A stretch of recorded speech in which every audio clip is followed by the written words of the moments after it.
Hey, welcome to the Couples Academy show. My name is Hassani. Good to have you. This is Ask the Experts.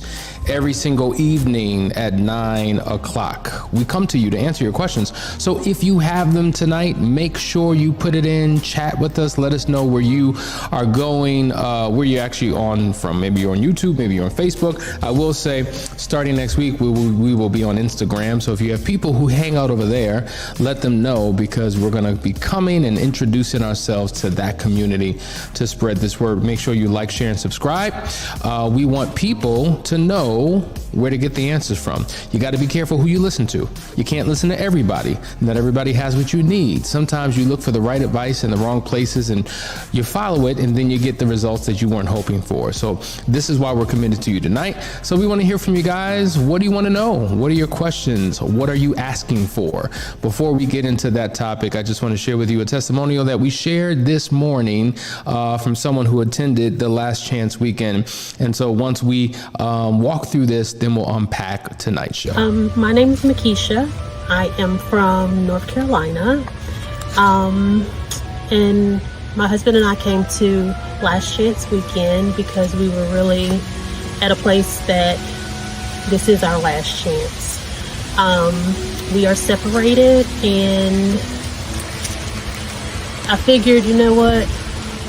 Let's give it the last chance. Let's figure this thing out and just see what we wanted to do. If we could really come here and get the tools and see if there can be some change made. And I can say that this weekend has been very enlightening. It's really opened up my eyes, not only to the struggles that we have in our marriage around conflict and disagreements, but it has also opened up my eyes to myself. I was that one to always blame my husband and point the fingers at him and never really acknowledge the good in him. Always acknowledging what he does wrong and what I don't like. But just with the exercises and the tools that I've learned, it made me look at myself, and it made me look at, what am I not giving? What am I doing wrong in the marriage, and what can I give more, and what can I do right? And you know, I realized that my husband has needs, and it's not just all about my needs and making me happy, but it's about he needs to be happy too. So overall, the experience has been great. I recommend anyone who is struggling in their marriage, even if it's not an infidelity, even if it's just constant argument and you feel like you're in a toxic relationship and you just want to be out, I recommend that anyone come, get the help, be engaged, do the work, and take home everything and keep doing the work. Isn't that awesome? Love these testimonials, guys. It speaks to the impact of what can happen when you're willing to step outside of your box and do something different. So December the 10th through the 12th. That's right there. That's the Couples Academy Retreat Center. We want you to show up. We want you to come. We want you to be a part, because I think it'll be transformational for your life and for your marriage. So reach out to us at couplesacademy.org, set up a discovery call, and let's talk. All right, we got a couple questions coming in. We're going to dive right in. Thank you for being there. I am the wayward spouse. D-Day was about 5 weeks ago, and I relapsed when what I thought was the affair partner messaged me, and I messaged her back. I don't know why I responded, but I did. I love my wife very much, and I do want to be with her. I'm taking steps to get help. I still need it. Is there any hope for me? Stop doing this. Is there any hope for me? Stop doing it? Yes, of course. See, I think that oftentimes people focus on the betrayed spouse and the recovery process that he or she needs to go through because they're the hurt one, and don't really focus on the fact that there's hurt and brokenness that keeps a person in the pit of their own pain. And as a result of that, they begin to do things that compromise their integrity, that put the relationship at risk. And so ultimately, infidelity, betrayals is a part of that. And so there's something going on the inside that has not been addressed or has not been resolved or has not been worked out that would cause you to react and respond to what you thought was the affair partner. It means that she is not completely out of your system. And we talk about this whole she talks or he talks, getting the person out of your system. If I was in an affair relationship for 2 months, 2 days, 2 years, obviously the longer I'm in it, the more emotionally connected I am to it. And then D-Day happens. My wife or my husband, if I'm a woman, discovers it. In that process, everything comes to a halt. Everything stops. We cut off immediately all communication and all ties. This is an example of being separate. However, though I'm separated from the affair partner, I may not be single yet. Singleness is a process you have to go through. That is when you get that person out of your system, out of your mind, out of your heart. You're breaking a pattern. It's called pattern interruption. But sometimes your thoughts and your feelings have to kind of catch up with the pattern interruption. So you know what you're doing isn't right. It's come to an end, but you're still thinking about her. You're still dreaming about her. You're still triggered and thoughts come to your mind and you're back in that place. Sometimes we reminisce. Now, we want our spouses, we want to restore the relationship, but we can't forget about what we just came out of. So just as the betrayed spouse long-term struggles with triggers, and anything can trigger him or her to think about what was done to them by their partner, we never really talk about the triggers that the unfaithful or the wayward partner goes through. Just as much as the betrayed spouse may think about the affair, yes, just as much as the wayward partner or the unfaithful partner may think about the affair as well. And so there is a healing, cleansing, releasing process that is necessary for you. So even though you may not have the strength in the moment, is there hope for you? Absolutely, there's hope for you. But it requires a journey. It requires you not trying to DIY it. And I think that's where most of us go wrong. We overestimate our strength and ability to do what we've struggled to do for so long. Simply making a decision that I'm not going to do it anymore doesn't mean that the temptation doesn't go away. It doesn't mean the temptation goes away. It doesn't mean that the thought, the feeling goes away. It doesn't mean that the desire goes away. It doesn't mean that the internal struggle that you were involved in goes away. It's still there. And so it's not a switch that you just turn on or turn off and it's gone. It is a process. And this is why we talk about the importance of going through a process that focuses on both your marital recovery and the individual recovery process, because as the wayward spouse, what you need to recover is uniquely different than what your partner needs. But you need something nonetheless. That's what you need. And so listen, you need to be working with someone. You know, it's interesting. Typically, the betrayed spouse is the one who becomes the expert on all things concerning infidelity. They read every book, they read every article, they watch every video. The unfaithful spouse doesn't want to think about it, doesn't want to read about it, doesn't want any reminders. And so therefore they remain ignorant of what may have gotten them in that position in the first place. But we said something a couple shows ago that you have to become a student of your greatest weakness. Think about that for a second.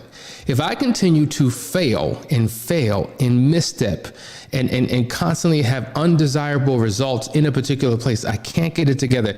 I just can't get on the right track. I need to become a student of it.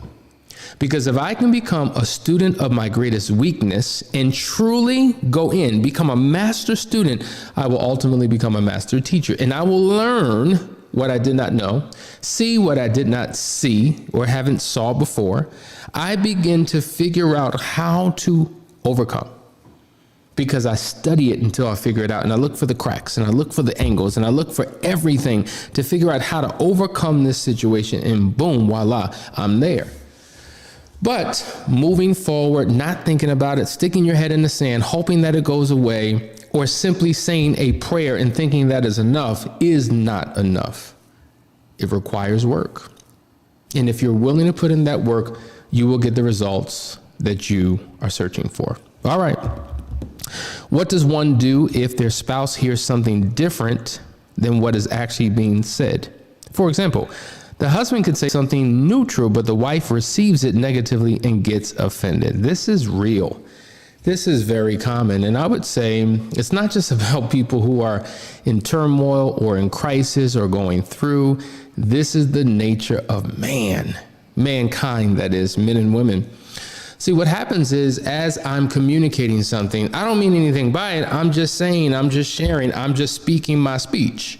And as I encode the message to you, you decode what is being heard. And in the process of decoding what it is that I'm saying, you're attaching your own meaning to my message, though I meant something different. You are misinterpreting. You have faulty assumptions. You are looking or listening through the lens. You're listening through a filter of past hurts, past pains, unresolved issues. There's a lot of noise. There's a lot of stuff going on. This is what we call iceberg communication. We can only see what's above the sea level, that small piece, but what's beneath it is the largest piece. And all the things that I just listed are all the things that are working internally within us that cause us to receive something different than what's being said. And no matter what we say to clarify, to confirm what it was, a person will receive what they receive. Now, maybe you said it the wrong way. Maybe your tone was wrong. Maybe the choice words you had were off-putting. Maybe your body language. Maybe you weren't showing up the right way. Maybe your messaging was getting in the way of your message. So that's what you need to do. Put the spotlight on you and see how you're showing up. But at the same time, it's important for the other partner, the one who's on the receiving end of the communication, to make sure that they remove their filters and they're looking at it for what it really is, not for how it makes them feel, because feelings are not facts. But it feels real to me, but it doesn't mean that it's factual. And so this is where you have to begin to empathize. Empathy, seeing through someone else's eyes, hearing through someone else's ears, feeling with someone else's heart. When you do that, you're able to look from their perspective, from their vantage point, and see things their way. So that requires that sometimes you have to suspend your agenda and truly seek to understand rather than, first seeking to be understood. See, these are all of the communication techniques that can help you so that the message that is being delivered is received. Because just because I deliver a message doesn't mean that you receive it. Just because, I'm able to articulate and have mastery of the King's English or the Queen's English doesn't mean that my messaging is coming across correctly. And so this is why you want to over communicate. This is why you want to over clarify, to make sure that your spouse is truly getting what it is that you're saying. So this is where we have what we call the drive-through communication. You go through a drive-through, you give your order, they repeat it back to you. Boom. Yes, that's it. You get it. You get your food, you're good to go. And so sometimes what happens is our spouse is communicating a message to us and we're hearing something different. And there's a story we're telling ourselves. And so when we articulate back to our spouse how we feel about what's being said, sometimes it's off from what they meant, what their intent was.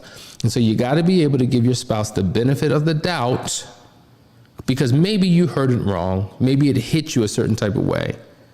But if you truly want to get to the place of understanding, see, most times when we struggle with communication, there's a misunderstanding. And so if we took on the disposition of seeking to understand, I think it would help to resolve a lot of the crisis that we find ourselves in. So hopefully that makes sense. Let's go to the next one.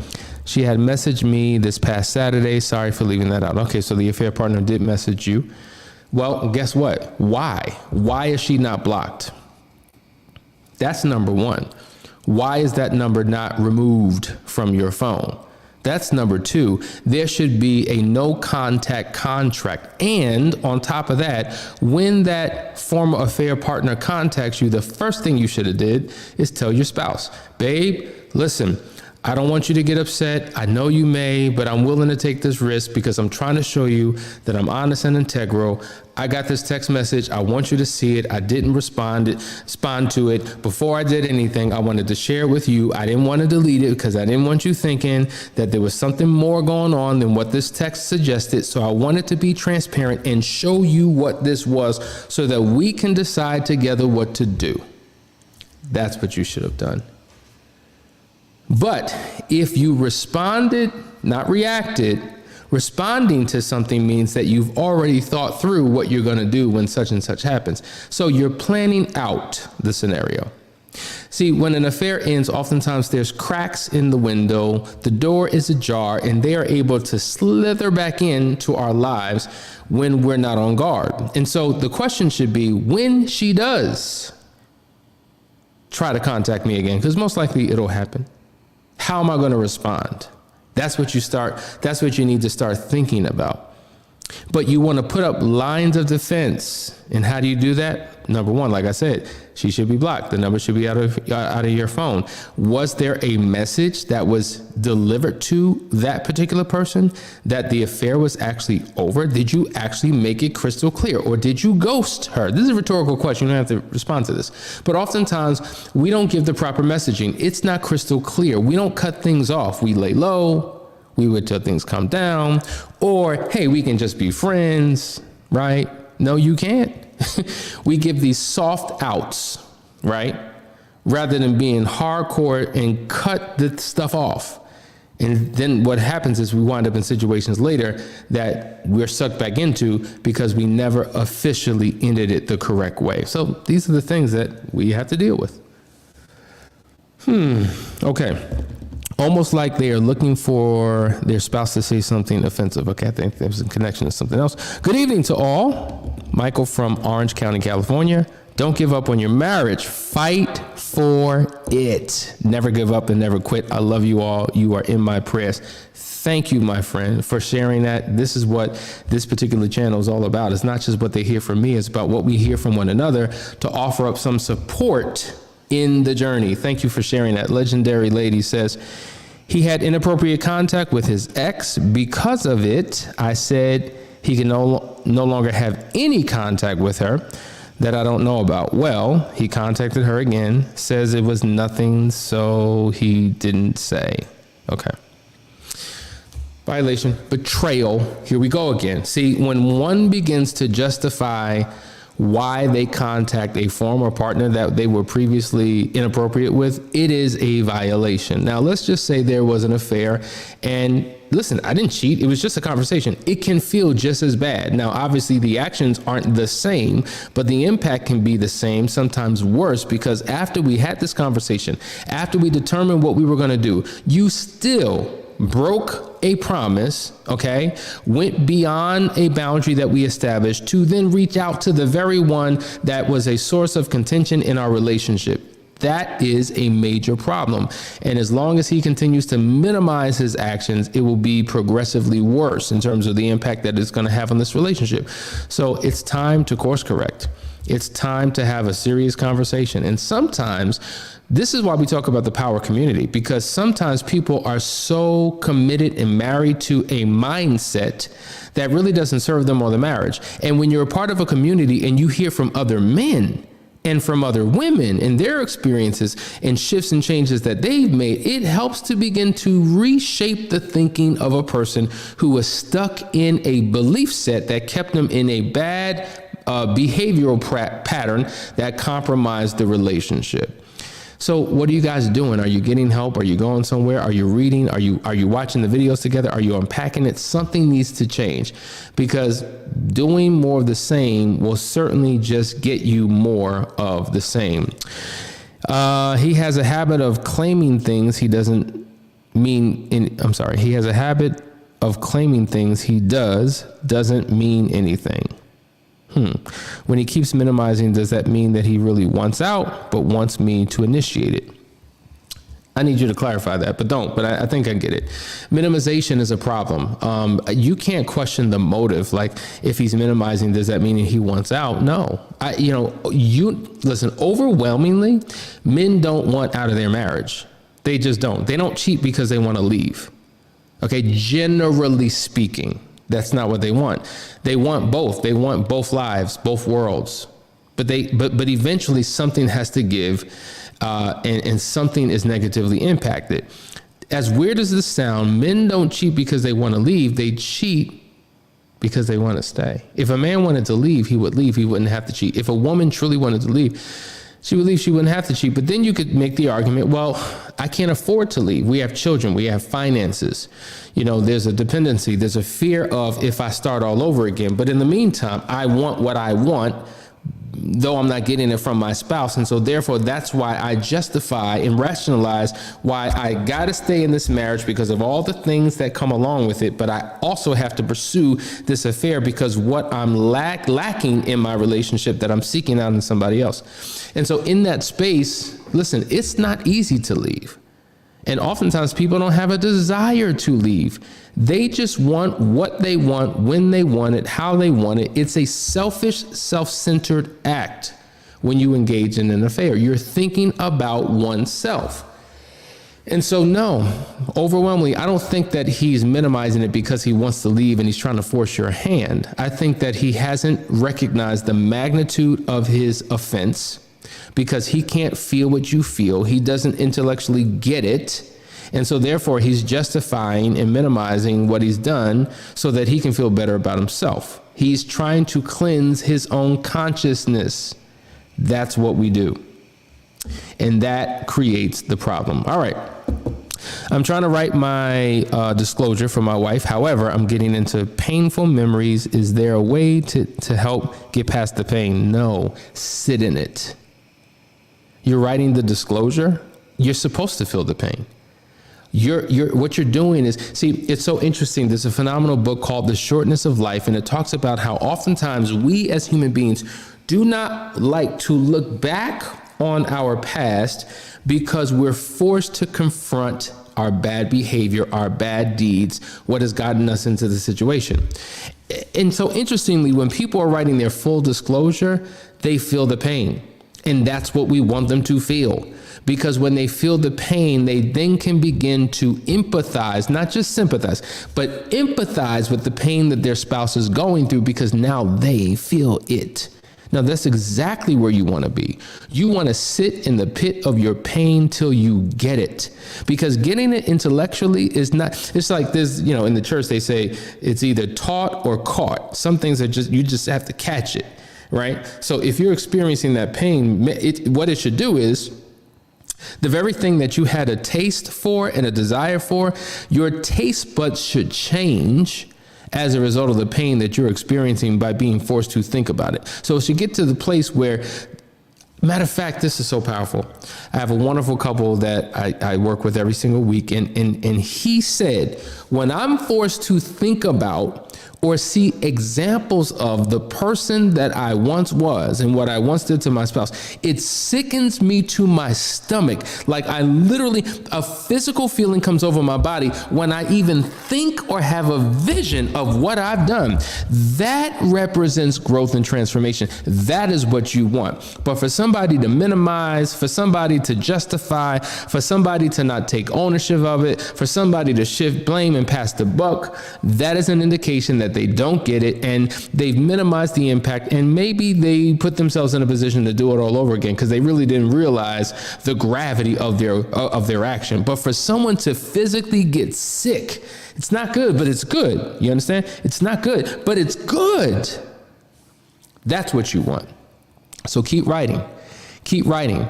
keep writing. And if you have to cry, cry. And if you have, whatever you're going through is what you're supposed to go through. That's a part of the process. Jay says, how can you be sure when the unfaithful is avoiding doing the work? Of course, he did stop the action, but that's it. Well, what's the work? What work? I've asked this question 1,000 times. I don't know if I've gotten an answer. Are you two going to couples counseling? Who's determining what the work is? Are you both in agreement on what the work is? Who's holding him as well as yourself accountable for the work?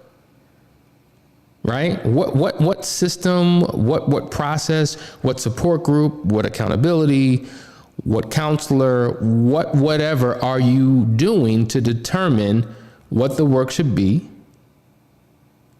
If he's doing what he should be doing at the rate and pace that he should be doing it to bring about the result. Like, that's my question for you. You could reach out to me individually to talk about it, but I've been asking that question. Maybe you've answered it and I missed it, but I just don't seem to remember what the answer was. Okay, here we go. My husband and I are navigating getting over an affair. We haven't been able to get counseling yet, so we're flying solo and have no idea what to expect in this journey. It's almost been 1 month since I found out, and he ended things with her almost 8 months ago. How long can I expect to be in this much pain? We have chosen to stay together and work through this, but it's 1 step forward, 5 steps back journey.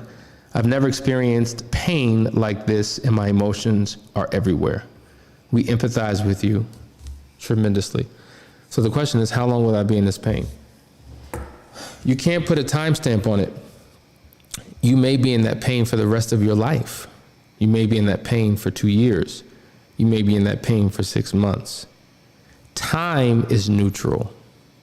Time can work for you or against you. Does that make sense? We talk about something called the time emotion quotient, which suggests, we've said this before, time flies when you're having fun. So when you're going through a good experience, time feels short. But when you're going through a negative experience, time could feel like an hour. It can feel like eternity.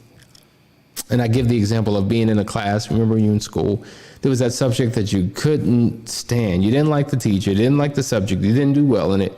And so it's a 45-minute class, and every 3 minutes you're looking up at the clock like, when is the bell gonna ring? Like, really, that 45-minute class feels like an 8-hour class. Why? The emotions attached to time. So when you're in a dark place and you're on your own, right? You're taking 1 step at a time. Most likely they're baby steps. Most likely, like the children in the wilderness, children of Israel in the wilderness, they were wandering around for 40 years because they did not know the correct path to take. Yeah, you're doing work, going back to Jay, you're doing work, right? Whatever that work may be. But do you know the pathway? Do you know the steps? Do you know the sequence that it needs to go in? Have you figured that out yet? If not, you may be going in circles and going in circles and going in circles. And what happened? The children of Israel, a lot of them that came out of Egypt, they died in the wilderness. There was murmuring, there was complaining, there was unbelief, disbelief, and as a result, they died. It was the children who were birthed from those in the wilderness that made it into Canaan land. They had a different belief system. They had a different way and method of dealing with what they were going through. They had a level of faith that the others did not have. So this pain can be an everlasting pain if you continue to do what you've been doing, or it can become a manageable pain that has an expiration date on it because it's attached to a pathway of healing.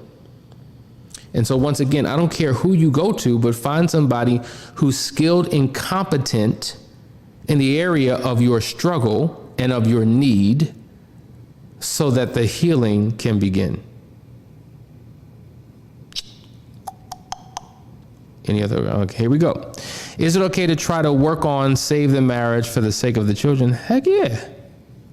Absolutely. Sometimes When I don't like you, I don't want to be with you. You get on my first and last nerves. I can't stand you. Just the sight of you just makes me want to cringe. But the children.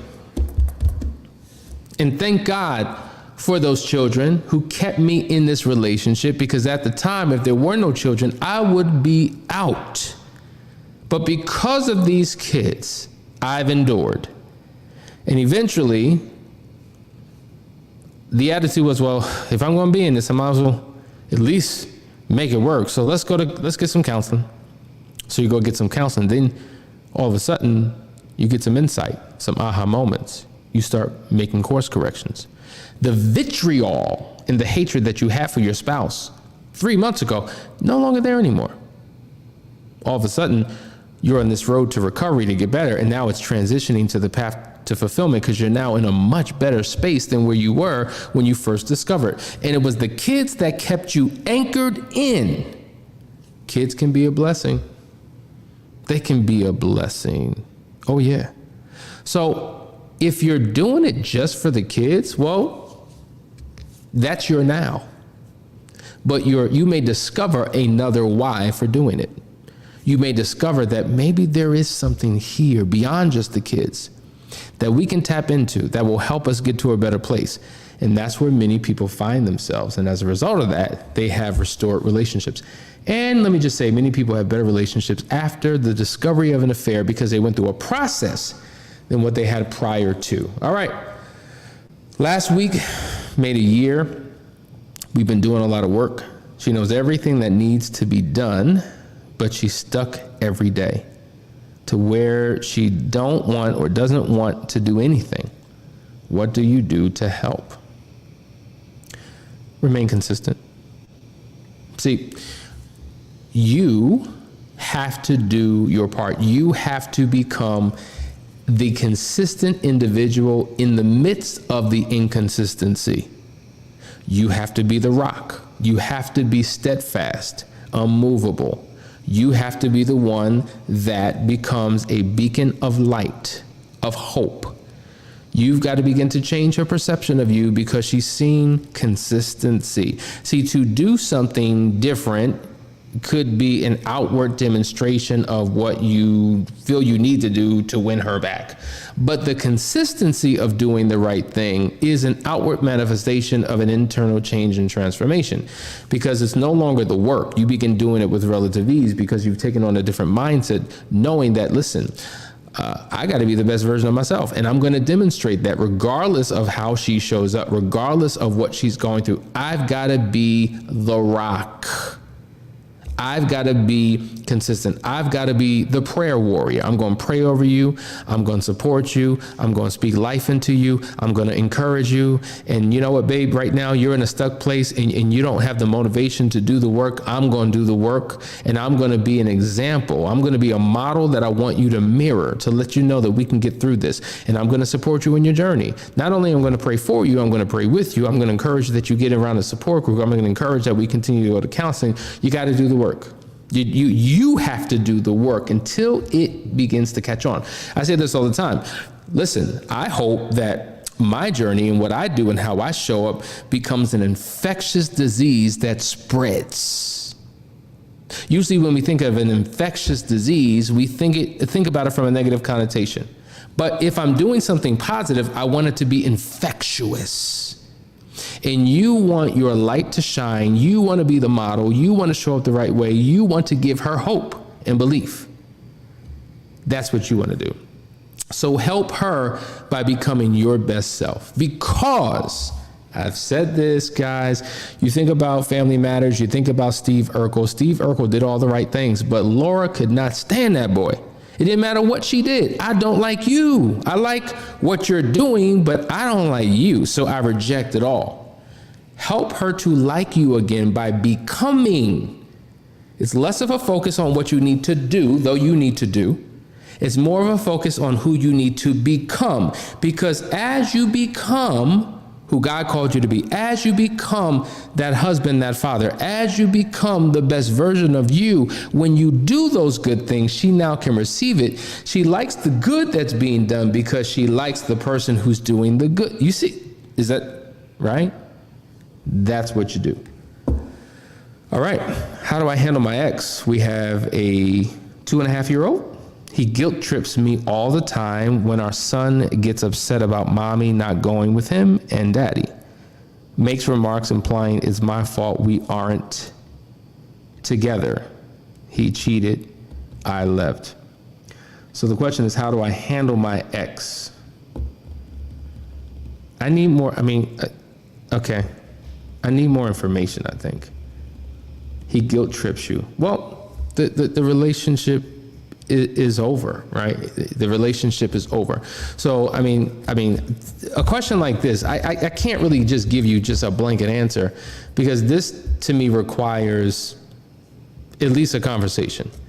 You know, a lot of times the way questions are phrased and worded, I can see where there's additional information that I need to give you something, because if I give you a soundbite answer in terms of how you handle him without knowing other factors, I can be steering you down a path that may not be healthy or beneficial for you. So just, set up a discovery call. I want to know more. I'm very careful just to blurt things out if I feel like, I need to know a little bit more about this situation. But feel free to reach out to us or just provide us with more information so I can give you what you need. I see, okay, so he downplays the friendship about text messages that clearly stated a whole lot more than just friends, to the point of telling each other they loved each other. Well, yeah, that's a problem. You're writing a book here, Key. KK. Yeah, I can't read all your comments, but just reach out to us, okay? Just a couple more minutes, guys. I want to read a couple more. All right. He cheated, but I am the one trying to make things work out between the both of us because of the children. What do you do in this situation? Get counseling. Yeah, get counseling. You're the one doing the work. He cheated. You have children. It seems like you're doing the work. He may not be. What do? Get help. Get help. Because, oftentimes, here's the reality. When Danielle and I were going through, even though she was saying a whole bunch of stuff that I guess made sense, I wasn't feeling her. I wasn't feeling what she had to say. I didn't like the way she was saying what she said. And so I tuned a deaf ear to her. I wasn't trying to hear it. But then I heard someone else say what she had always said, but they said it in a way that resonated, and I got it. And then I was just like, oh, that's what I was doing. See, but in Danielle's pain, she's got the fury, she's got the emotions, she's got the tone, and I wasn't feeling that. I wasn't trying to hear that. I was becoming defensive. But sometimes it takes hearing the same thing from another person through a different voice, a different vessel, and you're able to catch it. And it's funny, like I sit in sessions all the time, and so a spouse is hearing me say something that the other spouse already said, and the spouse hearing me say it, they're like, yeah, that makes a lot of sense. And then the other spouse is frustrated and mad and pissed. Oh, so now okay, so somebody else had to tell you what I have been telling you all along. And that offends them. But thank God that they're finally getting it, because maybe context was added. Maybe there was no emotions. Maybe there was no tone. Maybe it didn't seem to be self-serving. And for whatever reason, they now caught it. They now understand. And so seeking help, having a third party involved, I think will be extremely beneficial for your situation. Who is the author of Shortness of Life? All right, guys, this is in my top 10. Top 10 books of all time. His name is Seneca. He was a Roman philosopher, I believe in the 1500s. It is one of the most powerful books. Like when you read books of antiquity, oh my God, they're transformational. It will crack your head open and cause you to look at things from a different perspective. The Shortness of Life, I'm telling you, get it, get it, get it. It's a powerful book. Guys, there's a lot of questions here, but we have gone over, and I promise what we do is we take these questions and then we put them up to address first when we come back on live to do another show. Now, because tomorrow is Thanksgiving, we will not be having a show. I'm sure you can understand that. We want you to be with your family. We want you to eat good food, but not too much. Drink, but not too much. Have fun, but not too much. Enjoy yourself. You're with your family. Love it. And what we'll do is we'll pick up back on Monday, all right? Because this is going to be a long weekend break because of the holiday. We want you to enjoy it. And there's enough for you to chew on. There's a lot of shows that we've done. You can go back to the playlist on YouTube and just listen. Do a marathon, whatever it takes to get you in alignment with your spouse. But have great conversations in the meantime. Talk about how you can begin to implement the things that we've been talking about in these sessions. And when you do, everything will begin to change and transform in your world. Love you guys. See you soon. Take care.